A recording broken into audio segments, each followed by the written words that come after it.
cylindrical waves. The last topic of this chapter is the cylindrical waves.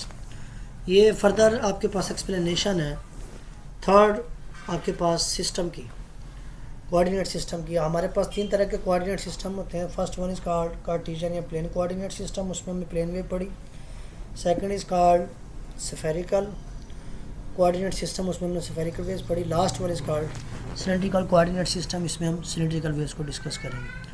तो ये cylindrical wave के लिए आपके पास लेप्लासियन ऑपरेटर है, तो इसको आप देख सकते हैं. ये del square psi equal to 1/r partial over partial r r psi over r plus 1/r square partial square psi over partial theta partial square और पार्शल जेड.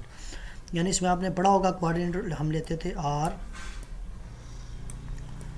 थीटा या फाई एंड जेड. तो ये तीन तरह के coordinates है. तो ये लेप्लासियन इक्वेशन तीनों ऑपरेटर इसके अंदर आ जाएंगे.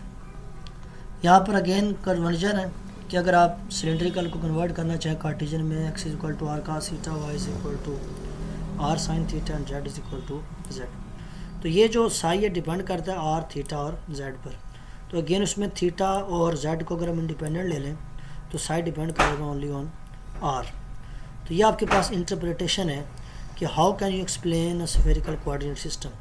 इसमें अगर आप देखें ये आपके पास z एक्सिस है दिस वन, तो ये z एक्सिस में ये पोजीशन आ जाएगी और ये आपके पास आ जाएगा position coordinate X Y plane r, जो कि एंगल थीटा बना रहा है. तो थीटा के साथ वाला कॉस होता है, थीटा के सामने साइन. और ये जो दरमियान में आपके पास आ रहा है दिस वन, ये जो डॉटी लाइन आपको नज़र आ रही है, this is whole cover the one part of a cylinder. तो सिलेंडर बेसिकली एन पार्ट्स हैं इसके अंदर सॉरी. तो एन पार्ट्स को आप कवर कर सकते हैं. हमने यहाँ पर किसी एक को एक्सप्लेन कर दिया.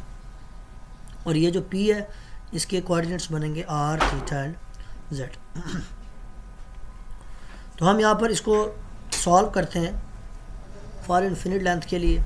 The differential wave equation is according 1/r partial over partial r, r partial Sai over partial r. This is the wave equation. अगर हम इसको एक्सपेंड करें सोल्यूशन के लिहाज से दिस इक्वेशन को, तो इसमें थोड़ी सी हमें कैलकुलेशन करनी पड़ेगी, जैसा कि हमने प्लेन वेव में और स्फेरिकल वेव में कि उन तमाम स्टेप्स को फॉलो करेंगे तो उसके बाद उसका सोल्यूशन निकाल सकते हैं. उसके अलावा इसको आप सॉल्व कर सकते हैं. That is also called Bessel equation. ये मैथमेटिकल फिजिक्स में आती है. Bessel was a scientist, Bessel technique भी इसको बोलते हैं, बेसल इक्वेशन. इसमें बेसल इक्वेशन में ये होता है कि जो हमारे पास लार्ज वैल्यूज़ हैं उनको एसिम्प्टोटिकली अप्रोच कर सकते हैं फॉर ट्रिग्नोमेट्रिक फॉर्म.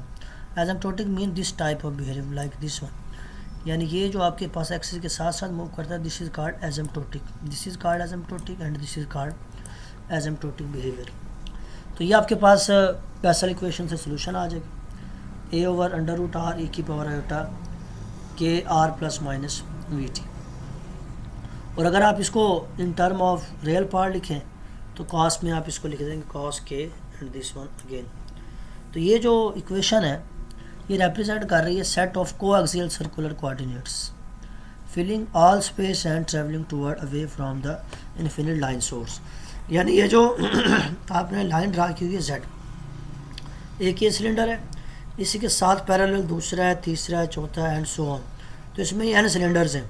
हमने एक को एक्सप्लेन कर दिया और बाकी सारा बता दिया एज इट इज. सिमिलरली वो सिलेंडर ट्रैवल करेगा. इसमें एक बात याद रखिएगा, no solution in term of arbitrary function can now be found as here where both spherical and plane wave. इसमें वो जो आप ले ना आर्बिट्ररी सोल्यूशन वो नहीं आएगा. तो इसमें प्लेन वेव इम्पीजिंग करेंगे on the back of the flat opaque screen containing long thin sheet slit will result in the emission from the slit. The disturbance resembling the cylindrical wave is seen in figure 2.14. तो ये इस तरह से है कि यानी यहाँ पर ये एक बेसिकली प्लेन है. ये जो एक डॉटेड लाइन नज़र आ रही है ये एक प्लेन है.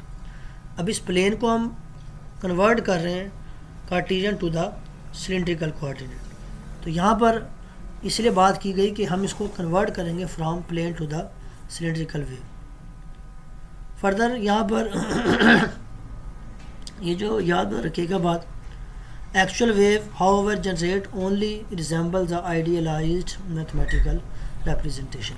तो ये प्रैक्टिकली कॉम्प्लिकेटेड फिनोमेना, तो अगर आप इनको थ्योरेटिकली देखें तो थ्योरेटिकली हम इनको एक्सप्लेन कर सकते हैं.